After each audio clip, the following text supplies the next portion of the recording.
സാദര പ്രണാമം. സുരേന്ദ്രമോഹൻ കരുവാറ്റ, സനാതനം ധർമ്മ പാഠശാലയുടെ കോഴിക്കോട് ജില്ലാ രക്ഷാധികാരി. ഇന്ന് നവരാത്രി അഞ്ചാം ദിവസം ദുർഗാദേവിയെ അഥവാ ആദിപരാശക്തിയെ സ്കന്ദമാത എന്ന സങ്കല്പത്തിലാണ് ആരാധിക്കുന്നത്.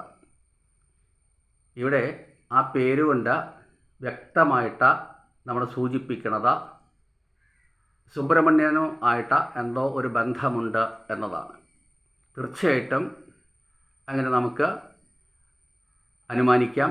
കാരണം ബാലമുരുകനെ മടിയിലിരുത്തിക്കൊണ്ടുള്ള രൂപമാണ് ദേവിക്ക്. അതുമാത്രമല്ല, അവിടെ മാതാ എന്ന സങ്കല്പം കൊണ്ട് മറ്റൊന്നും കൂടെ നമ്മളെ മനസ്സിലാക്കി തരുന്നുണ്ട്.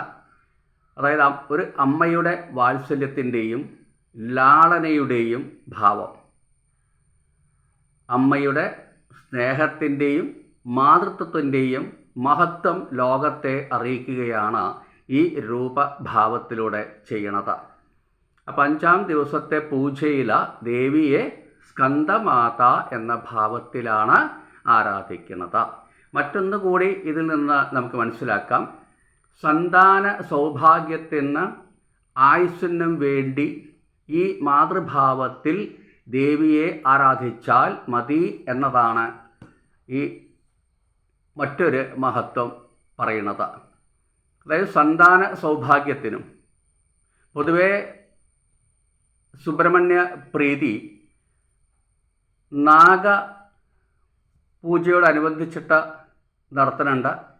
അപ്പോൾ സർപ്പദോഷ നിവാരണത്തിനും ഔഷധകാരകനായതുകൊണ്ട് രോഗശമനത്തിനും ജ്യോതിഷകാരകനായതുകൊണ്ട് ജ്യോതിശാസ്ത്രത്തിലും നൈപുണ്യം നേടിയ ഈ സുബ്രഹ്മണ്യസ്വാമിയുടെ അനുഗ്രഹത്തിന് പോലും പാത്രീഭവിക്കപ്പെടും എന്നും പറയുന്നുണ്ട്.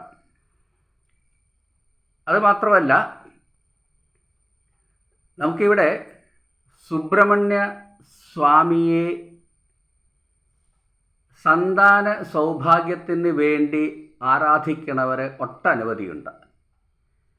അതുതന്നെയാണ് ഇവിടെ ദേവിയുടെയും കൂടി മഹത്വം അതിൽ കലരുമ്പോൾ സുബ്രഹ്മണ്യസ്വാമിയുടെയും ദേവിയുടെയും കൂടെ കൂട്ടമായ ആ ശക്തമായ അനുഗ്രഹാശിസ്സുകൾ സന്താന സൗഭാഗ്യത്തിനും ആ സന്താനങ്ങളുടെ തന്നെ ആയുരാരോഗ്യത്തിനും ഇന്നത്തെ ദിവസത്തെ സ്കന്ദമാതാ സങ്കല്പത്തിലുള്ള പൂജയ്ക്ക് വളരെ ഏറെ യോജിച്ചതാണ് എന്ന് പുരാണങ്ങളിലെല്ലാം പറയുന്നുണ്ട്. മറ്റൊന്നുള്ളത്, നാലാമത്തെ പൂജയിൽ, അതായത് കൂഷ്മാണ്ഡ പൂജയിൽ നമ്മൾ ദേവിയെ സങ്കല്പിച്ചത് വിവാഹിതയായ ഒരു സ്ത്രീയുടെ ജീവിതത്തിലെ ഉത്കൃഷ്ടമായ ഗർഭാവസ്ഥയിലായിരുന്നു അല്ലേ. ഇവിടെ അഞ്ചാമത്തെ ദിനത്തിൽ സ്കന്ദമാതാ സങ്കല്പത്തിൽ ആ സ്ത്രീയുടെ മാതാവായ സന്തോഷാവസ്ഥയിലാണ് പൂജിക്കുന്നത്. അപ്പം നമ്മൾ ഓരോ ദിവസത്തെയും പൂജാക്രമങ്ങൾ എടുത്തു നോക്കിയാൽ ദേവിയുടെ ആ ഭാവത്തെ നമുക്ക് വ്യക്തമായിട്ട് ഇപ്പം ഒരു പ്രസവം കഴിഞ്ഞിട്ടുള്ള ഒരമ്മയുടെ മാതൃവാത്സല്യത്തിൻ്റെ ലാളനയുടെ ഒരു ഭാവത്തെ കൂടി നമുക്ക് കാണാൻ സാധിച്ചു.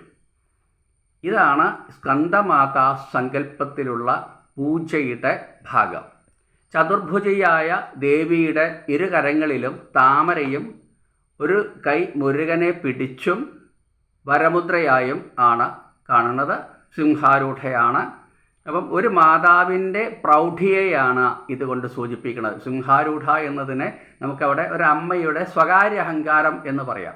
കാരണം ഒരു സ്ത്രീ എപ്പോഴും ആഗ്രഹിക്കുന്നത്, അഥവാ ഒരു സ്ത്രീയുടെ മനസ്സിൽ ഏറ്റവും കൂടുതൽ സന്തോഷകരമാകണ നിമിത്തം എന്ന് പറയുന്നത് അവൾ ഒരു അമ്മയാകുന്നു എന്നറിയുമ്പോഴാണ്. ആ അമ്മയാകുന്നു അല്ലെങ്കിൽ അമ്മയായി എന്നത് ഒരു സ്വകാര്യ അഹങ്കാരം കൂടിയാണ് ഏതൊരു സ്ത്രീക്കും. അതുകൊണ്ട് അതിൻ്റെ ഒരു പ്രതീകമായിട്ട് കൂടി നമുക്കിവിടെ ഒരു സിംഹാരൂഢ എന്നതുകൊണ്ട് നമുക്ക് മനസ്സിലാക്കാം. അപ്പോൾ ഇന്നത്തെ പൂജ സ്കന്ദമാതാ ഭാവത്തിലാണ്. സന്താന സൗഭാഗ്യത്തിനും സന്താനങ്ങളുടെ ആയുരാരോഗ്യത്തിനും ശുഭകരമാണ് എന്നുകൂടി ഒരിക്കൽ കൂടി ഓർമ്മപ്പെടുത്തുകയാണ്. ഇനി നമുക്ക് സ്കന്ദമാതയുടെ ധ്യാനത്തിലേക്ക് പ്രവേശിക്കാം. ഓം ദേവി സ്കന്ദമാതായൈ നമഃ.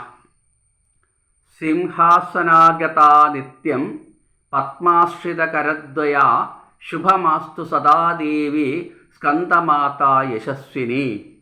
ഒരിക്കൽ കൂടി പറയാം. ഓം ദേവി സ്കന്ദമാതായൈ നമഃ. സിംഹാസനാഗതാ നിത്യം പത്മശ്രിതകരദ്വയാ ശുഭമാസ്തു സദാ ദേവി സ്കന്ദമാതാ യശസ്വിനി. സ്കന്ദമാത എന്ന ഭാവത്തിലുള്ള ദേവിയുടെ ഈ ഒരു ചെറു വിവരണത്തോടു കൂടി ഇന്നത്തെ ഈ അധ്യായം ഇവിടെ അവസാനിപ്പിക്കണം. നമുക്ക് നാളെ കാണാം. നന്ദി, നമസ്കാരം.